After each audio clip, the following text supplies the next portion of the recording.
The rain hammered against the wooden walls of Samuel Mitchell's barn like bullets from the sky. Lightning split the darkness every few seconds, showing the flooded fields around his small farm in Kansas. Samuel had seen many storms in his 42 years, but this one felt different.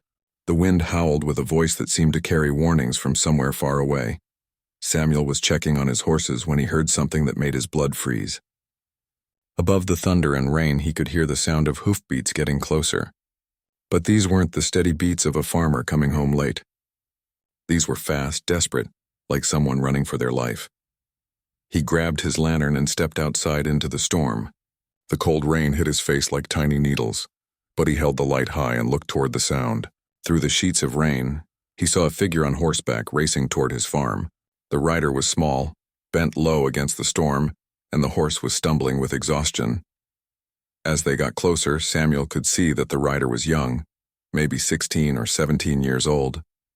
When the horse finally collapsed near his fence, Samuel ran forward without thinking.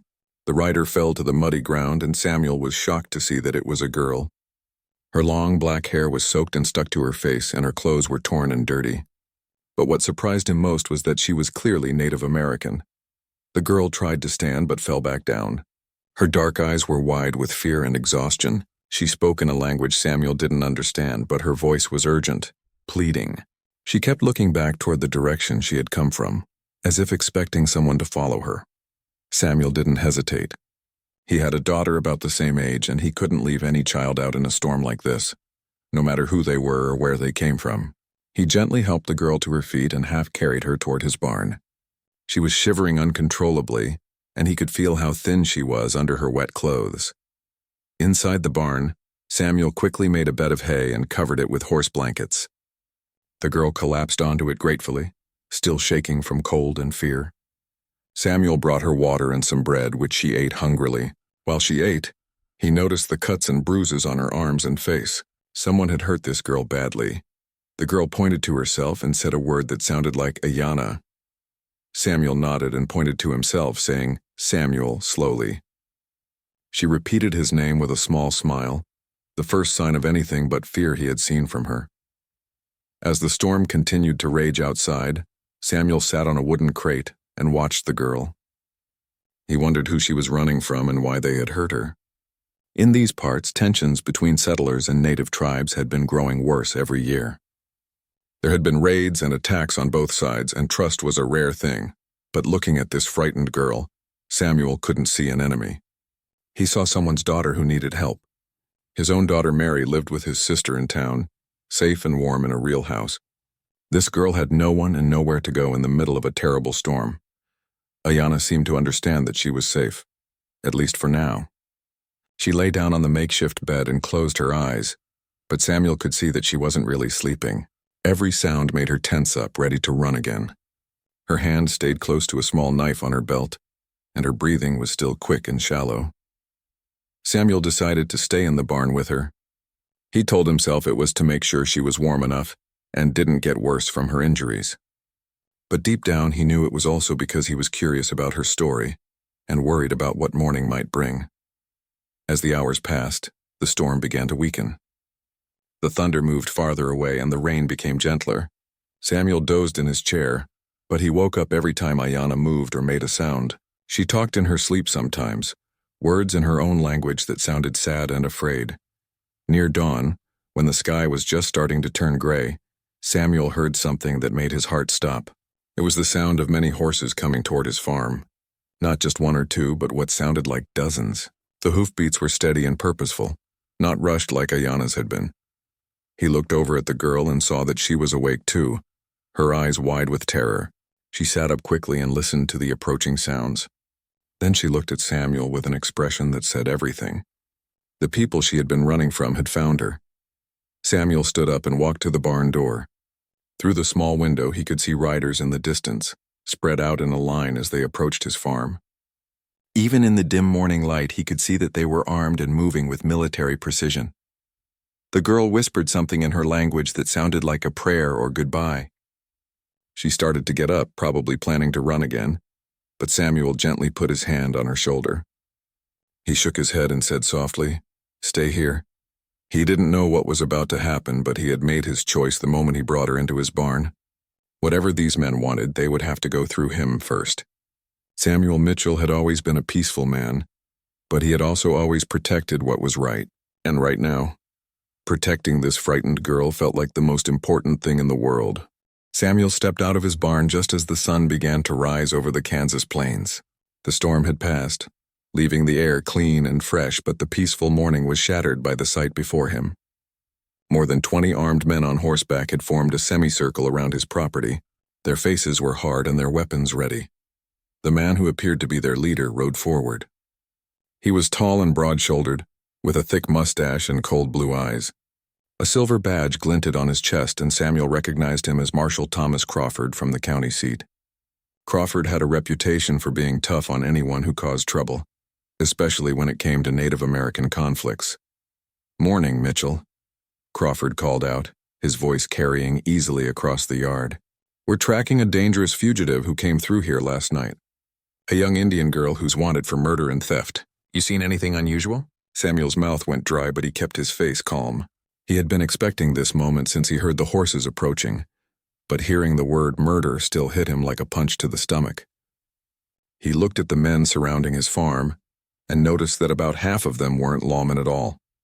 They were local settlers and ranchers, men he recognized from town. Their faces showed the kind of anger that came from fear and prejudice. "Can't say that I have, Marshal," Samuel replied, walking slowly toward the fence that separated his yard from the field. "Been a rough night with the storm and all. What's this girl supposed to have done?" Crawford's eyes narrowed as he studied Samuel's face. "Killed a family outside Topeka 3 days ago. John and Martha Hendricks and their boy. Burned their house down too. We've been tracking her ever since." He gestured toward the men behind him.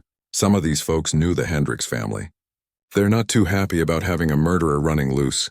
Samuel felt his heart sink. If what Crawford was saying was true, then the girl in his barn wasn't just a frightened child running from abuse. She was accused of killing an entire family. But looking at Ayanna's terrified face and thin frame, Samuel found it hard to believe she could hurt anyone, let alone murder 3 people and burn down a house. "That's terrible news, Marshal," Samuel said carefully. "I hope you catch whoever did such a thing. But like I said, I haven't seen anyone come through here." One of the settlers, a red-faced man named Jake Morrison, spurred his horse forward. "That's a lie, Mitchell," he shouted. "We can see the tracks leading right to your barn. Fresh tracks from an Indian pony. You hiding something from us?" Samuel's pulse quickened, but he forced himself to stay calm. "Mr. Morrison, I've got 3 horses of my own and plenty of wild animals that come through here. Tracks don't mean much after a storm like we just had." Crawford held up his hand to quiet Morrison, but his eyes never left Samuel's face. "You know, Mitchell, harboring a fugitive is a serious crime, especially one wanted for murder. I'd hate to think you were putting yourself in that kind of trouble." "I appreciate your concern, Marshal," Samuel replied, "but I'm not harboring anyone. You're welcome to look around if you think it's necessary." The words were out of his mouth before he could stop them. Samuel immediately regretted the invitation, knowing that if they searched his barn, they would find Ayanna. But he also knew that refusing would make him look even more suspicious. Crawford smiled, but it wasn't a friendly expression. "That's mighty generous of you, Mitchell. Boys, spread out and search everything. The barn, the house, the fields. If she's here, we'll find her." As the men began to dismount and spread across his property, Samuel's mind raced. He had maybe 5 minutes before someone would look in the barn and find the girl. He needed to think of something fast, or both he and Ayanna would be in serious trouble. But then something unexpected happened. From inside the barn came the sound of horses whinnying and stomping. Samuel's own animals were getting agitated by all the noise and activity outside. One of his stallions, a big black horse named Thunder, was particularly upset and was making a lot of commotion. Samuel saw his chance. "Marshal, you might want to be careful with your search," he called out. "Thunder gets real mean when strangers are around, especially armed men. He kicked a man's ribs in last month just for getting too close to his stall." Crawford paused and looked toward the barn, where the sounds of agitated horses were getting louder. Samuel was telling the truth about Thunder's temperament, and everyone in the county knew it. The horse had hurt people before. "Maybe we should wait for him to calm them down first," suggested one of the younger lawmen, clearly not eager to deal with an angry stallion. But Morrison wasn't backing down. "I don't care if that horse is the devil himself," he growled. We're searching that barn. The Hendricks were good people and their killer is in there. I can feel it. Samuel watched as Morrison and two other men walked toward the barn. His heart was pounding so hard he was sure everyone could hear it. In just a few moments, they would open those doors and find Ayanna hiding in the hay. There was nothing more he could do to stop them. As Morrison reached for the barn door handle, Samuel made a silent promise to himself. Whatever happened next, he wouldn't let them hurt the girl. He didn't know if she was guilty of the crimes they accused her of, but he knew she deserved a fair trial, not the rough justice he could see in these men's eyes. The barn door swung open with a loud creak, and Morrison stepped inside with his rifle ready. Samuel held his breath and waited for the shouts that would mean they had found her. But instead, there was only the sound of horses moving around and Morrison cursing as he tried to avoid Thunder's hooves. Then Morrison called out from inside the barn, "She's not in here." "Just horses and hay." Samuel's legs nearly gave out from relief, but he managed to keep standing. Somehow, impossibly, they hadn't found her. But where was Ayanna? How had she managed to disappear from a barn with only one door? After the searchers finished combing through Samuel's property and found nothing, Marshal Crawford gathered his men. The frustration on their faces was clear, especially Morrison's, who kept insisting that the tracks led directly to the barn. Crawford studied Samuel one more time with those cold blue eyes before mounting his horse. "This isn't over, Mitchell," the marshal said. "If we find out you're lying to us, you'll answer for it. Murder is murder, no matter who does it or who helps them hide." Samuel nodded respectfully. "I understand, Marshal. I hope you find whoever really did this terrible thing." The posse rode away slowly, some of the men looking back over their shoulders as if they expected to see something they had missed. Samuel stood in his yard until they disappeared over the hill, then waited another 10 minutes to make sure they weren't coming back. Only then did he allow himself to breathe normally again. But the question that burned in his mind was, where was Ayanna? Samuel walked back to the barn, his heart still racing from the close call. As he stepped inside, everything looked normal. His 3 horses were in their stalls, calmer now that the strangers were gone. The hay where Ayanna had been sleeping was scattered around, probably from Morrison and the other men walking through. There was no sign that anyone else had ever been there. "Ayanna," Samuel called softly. "They're gone. It's safe now." For a moment there was only silence. Then from somewhere above his head came a small sound like a breath being released. Samuel looked up at the loft where he stored extra hay and feed. A few pieces of straw drifted down from between the wooden boards. "Clever girl," Samuel whispered to himself. He climbed the ladder to the loft and found Ayanna lying flat on her stomach behind a wall of hay bales.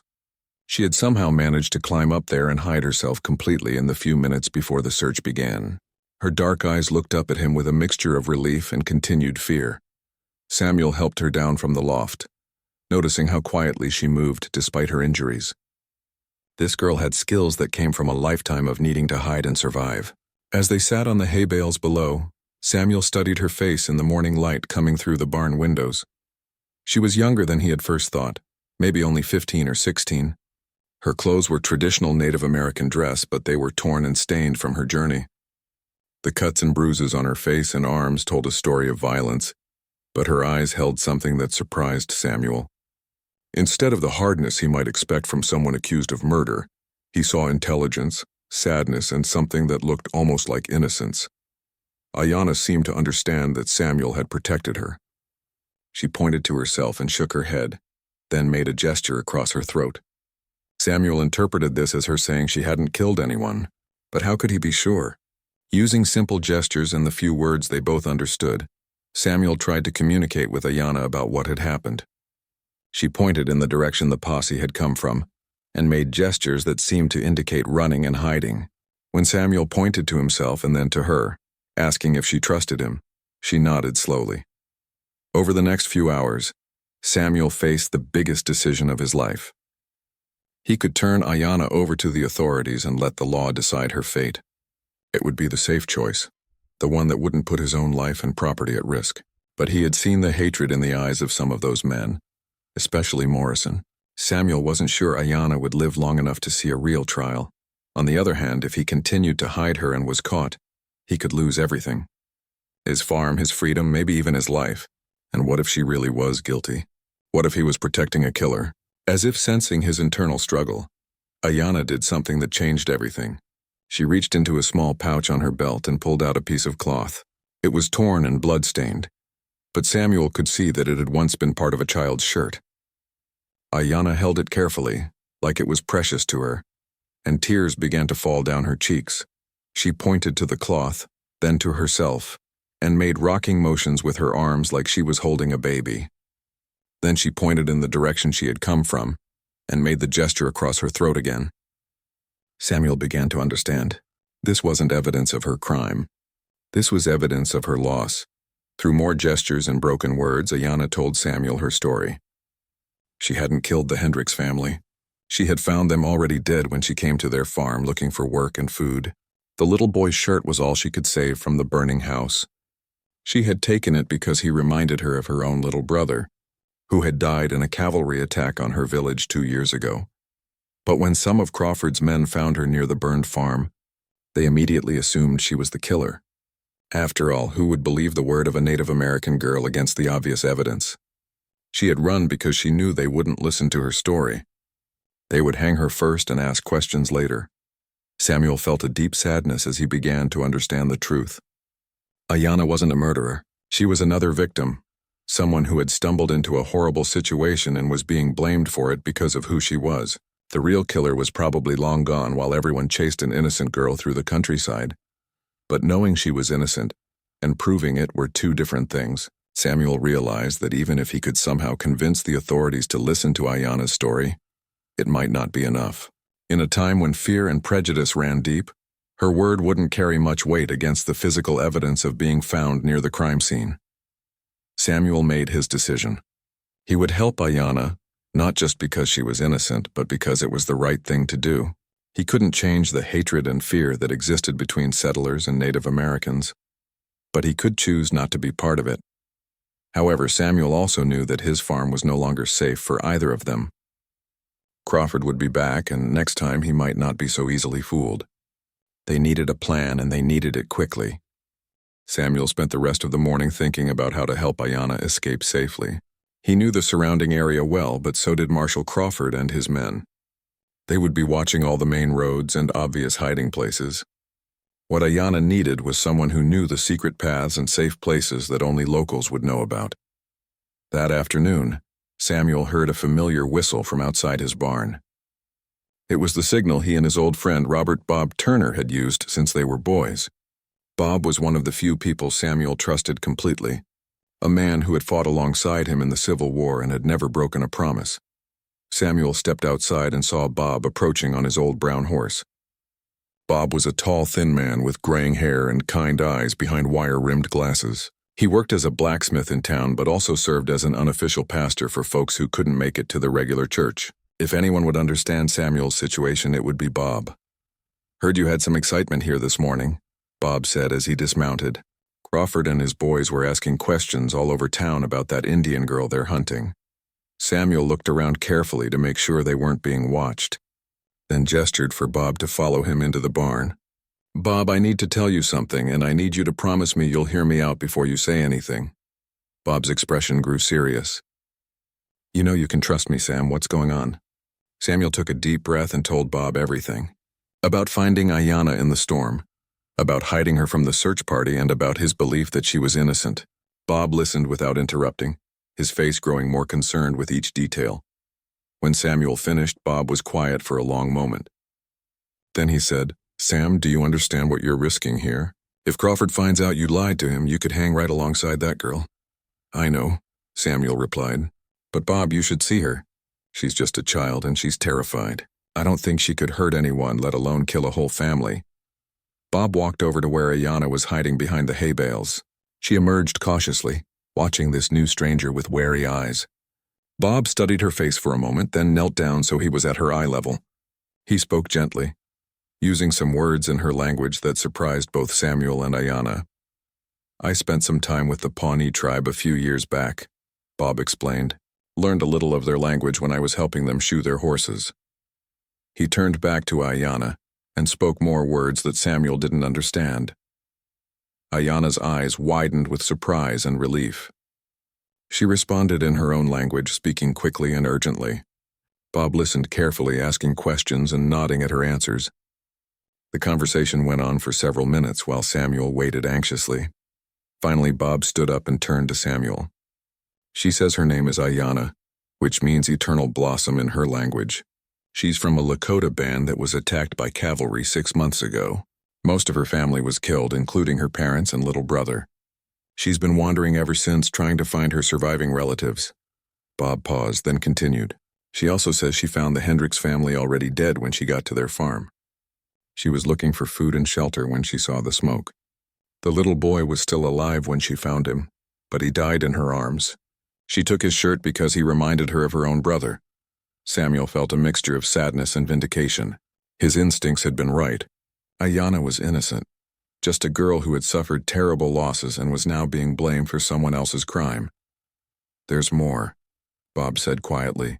She says she saw 3 white men riding away from the farm when she arrived. They were too far away for her to see clearly, but one of them was riding a horse with distinctive white markings on its legs. This was important information, but Samuel knew it wouldn't be enough to prove Ayanna's innocence. Crawford and his men had already decided she was guilty, and witness testimony from a Native American girl wouldn't change their minds. Bob seemed to read Samuel's thoughts. I know what you're thinking, Sam, and you're right. Even if we could get people to listen to her story, it probably wouldn't be enough. But there might be another way.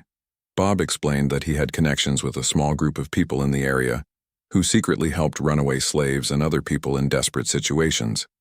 It was dangerous work, but they had successfully moved dozens of people to safety over the years.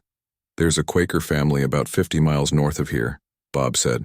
The Williamses. They've been helping people for years, and they have connections all the way to Canada. If we can get Ayanna to them, they might be able to help her find her relatives or at least get her somewhere safe.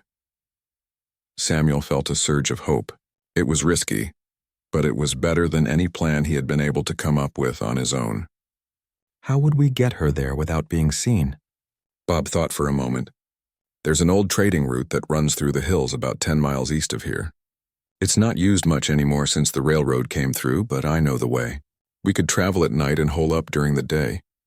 As they discussed the details of the plan, Samuel realized that Bob was taking a huge risk by helping them. If they were caught, Bob would face the same charges as Samuel. But when Samuel mentioned this, Bob just shrugged. Sam, some things are more important than staying safe, Bob said. I've seen too much hatred and killing in my life. If I can help save one innocent person, especially a child, then that's what I'm going to do.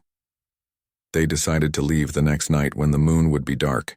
Bob would bring supplies and an extra horse, and they would travel in stages, resting during the day in places Bob knew were safe.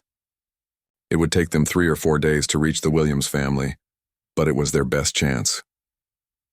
As evening approached, Bob prepared to leave and return to town. Before he went, he spoke again to Ayanna in her language. She nodded and replied, then surprised Samuel by reaching out and briefly touching Bob's hand in a gesture of gratitude.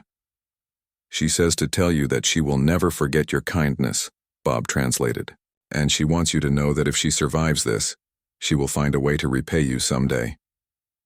After Bob left, Samuel and Ayanna spent the evening preparing for their journey. Samuel gathered food, blankets, and other supplies while Ayanna rested and tended to her injuries.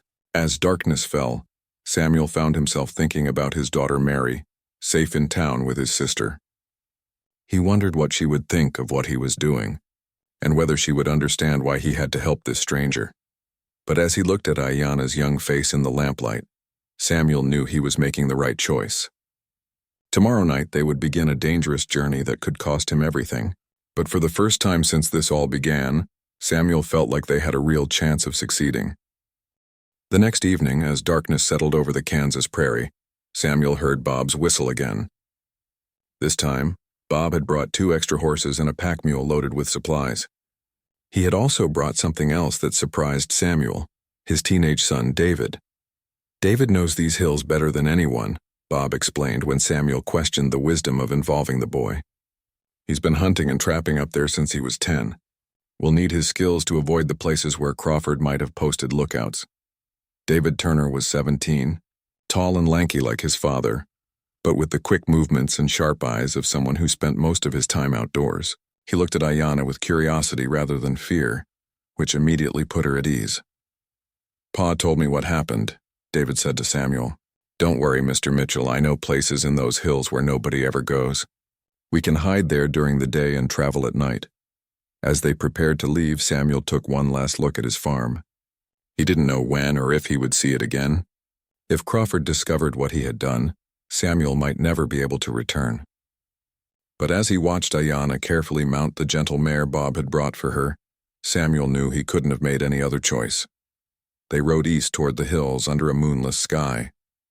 David led the way, followed by Ayanna, then Samuel, with Bob bringing up the rear. They moved slowly and quietly, stopping often to listen for any sounds of pursuit. The only noises were the soft hoofbeats of their horses and the distant calls of night birds. After several hours of riding, they reached the foothills where the old trading route began. David guided them along a narrow trail that wound between rocky outcroppings and thick stands of trees. The path was barely visible in the darkness, but David seemed to know every turn and obstacle. As dawn approached, David led them to a small cave hidden behind a waterfall. The space was dry and well concealed, perfect for hiding during the day. They tethered the horses in a grove of trees nearby and settled in to rest. Samuel was exhausted from the tension and lack of sleep, but he found it hard to relax. Every sound outside the cave made him think of Crawford and his men. Bob seemed to sense his nervousness and sat down beside him. "You did the right thing, Sam," Bob said quietly. "Whatever happens, you did the right thing." Samuel nodded, but he couldn't shake the feeling that their troubles were just beginning. As if reading his thoughts, David appeared at the cave entrance with a worried expression. "Pa, we've got a problem," David whispered. "There are riders coming up the valley. Looks like about 6 or 7 men." Samuel and Bob joined David at the cave entrance, careful to stay hidden behind the falling water. In the distance, they could see a group of horsemen moving slowly along the valley floor, clearly searching for something. Even from this distance, Samuel could recognize Marshal Crawford's tall figure. "How did they find us so fast?" Samuel whispered. Bob pointed to something that made Samuel's heart sink. One of the horses in the posse had distinctive white markings on its legs, just like the horse Ayanna had described seeing at the Hendricks farm. The real killer wasn't just still free. He was actually part of the group hunting Ayanna. "We need to warn her," Samuel said. But when they looked back into the cave, they saw that Ayanna was already awake and listening. Her face had gone pale, and she was gripping her small knife with white knuckles. David studied the movements of the search party below. "They're following the old trail, but they don't know about this cave. If we stay quiet and keep the horses calm, they should pass right by us." For the next hour, they waited in tense silence as Crawford's men searched the valley. The sound of hoofbeats and voices carried clearly in the morning air. At one point, 2 of the men rode so close to the waterfall that Samuel was sure they would be discovered. But the sound of falling water masked any noise they might have made, and the searchers eventually moved on. When the posse was finally out of sight, Bob turned to Samuel with a grim expression. "Sam, seeing that horse changes things. If one of Crawford's own men is the real killer, then this is bigger than we thought. Crawford might be in on it, or he might be getting played. Either way, Ayanna's in more danger than we realized." Samuel felt a chill that had nothing to do with the cool air in the cave. If the authorities themselves were involved in framing Ayanna, then there was nowhere in Kansas that would be safe for her. They had to get her out of the territory completely. "The Williams family will still help," Bob said, "but we might need to change our route. If Crawford knows about the trading trail, we'll have to find another way." David had been thinking about the same problem. There's an old buffalo trail that runs parallel to this one about 5 miles north. It's rougher going, but it would get us to the same place without using the routes they might know about. As they waited for nightfall, Samuel noticed that Ayanna had become very quiet. She sat at the back of the cave staring at nothing and barely touched the food they offered her.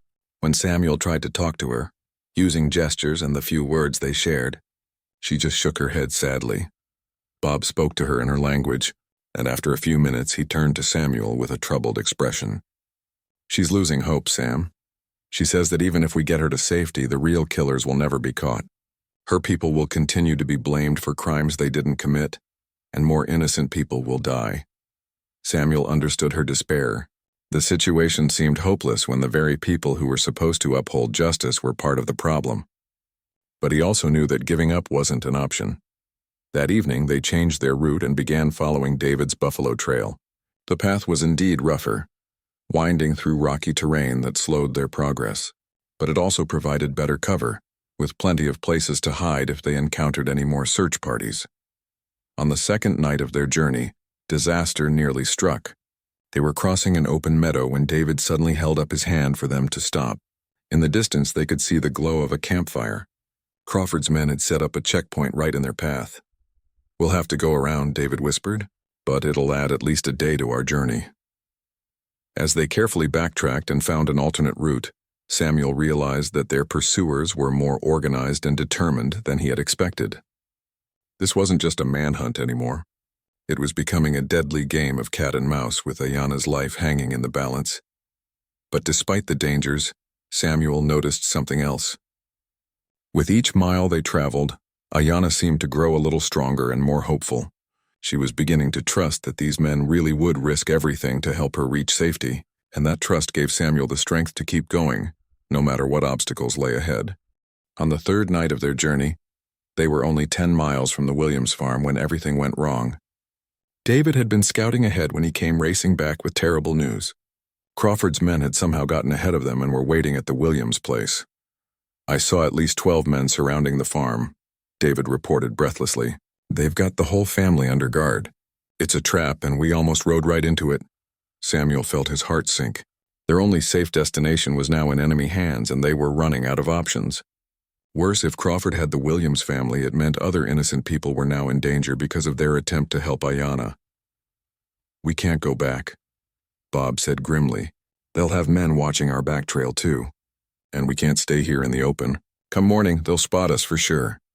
As they huddled in a small grove of trees trying to figure out their next move, Ayana did something unexpected. She stood up and began gathering her few belongings, preparing to leave on foot.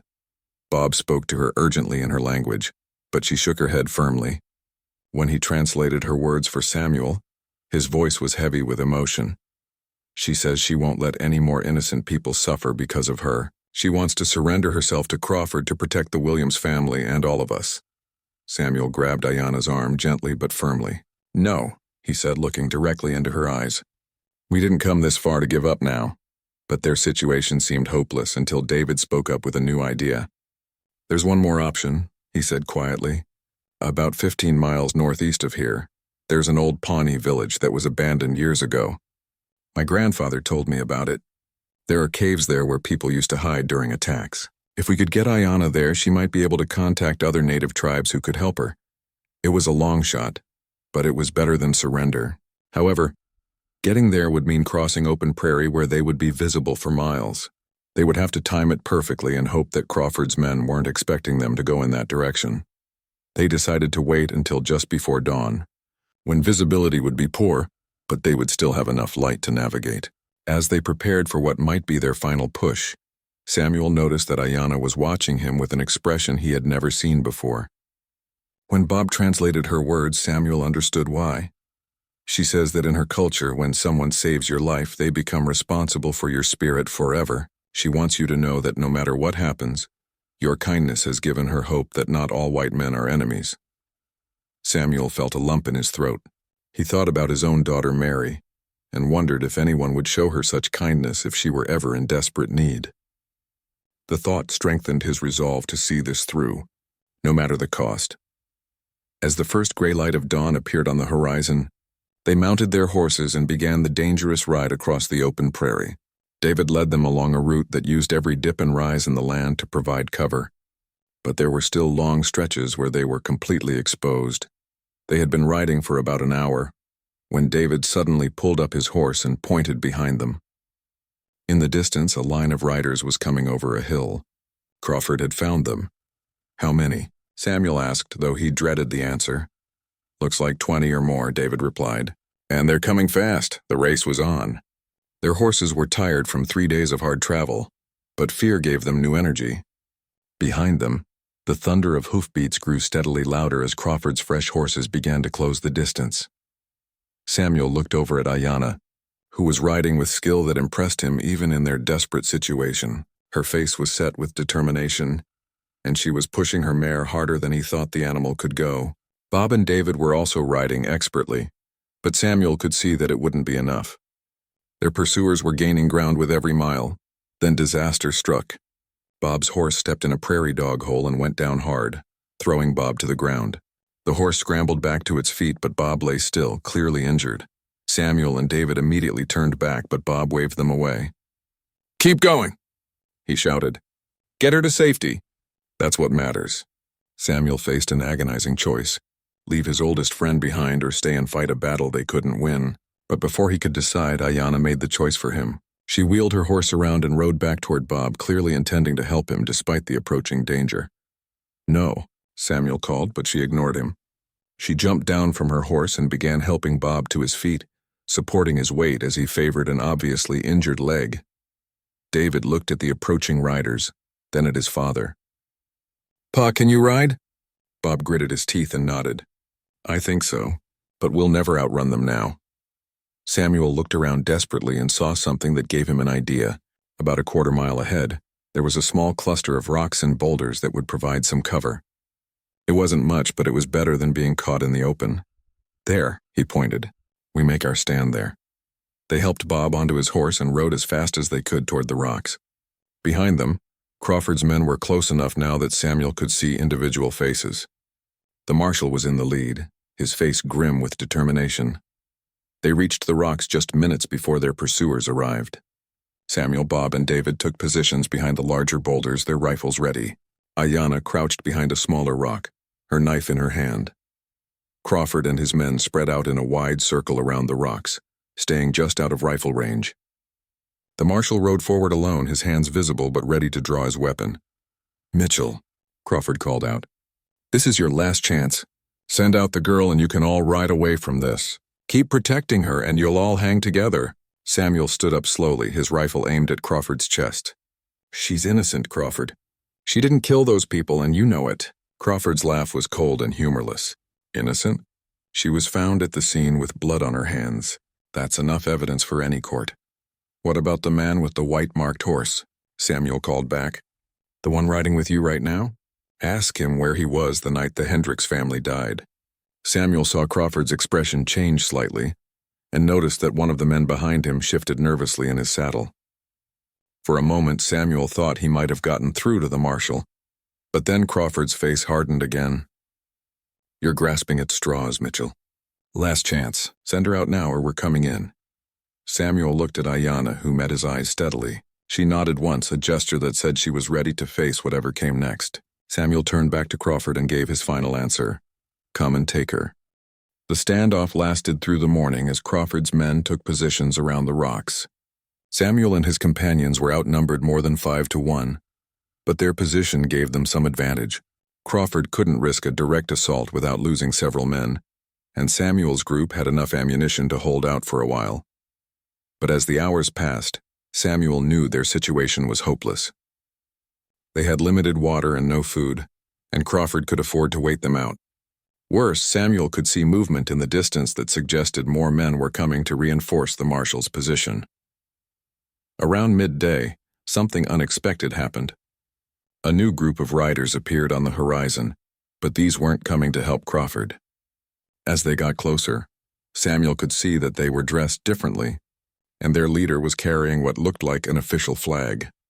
Crawford had seen them too, and Samuel could tell from the marshal's body language that he wasn't happy about these new arrivals.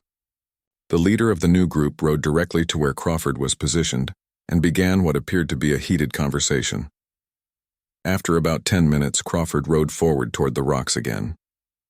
But this time his manner was different. He looked angry and frustrated rather than confident.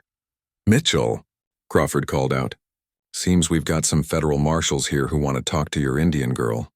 They're claiming jurisdiction over this case." Samuel felt a spark of hope. Federal involvement might mean a chance for Ayanna to tell her story to someone who wasn't already convinced of her guilt. But he remained cautious. "What kind of guarantees do we have?" Samuel called back. One of the federal marshals rode forward. He was an older man with gray hair and a weathered face that spoke of years of experience. "I'm Marshal James Parker, United States Marshal Service," he announced in a voice that carried easily across the distance.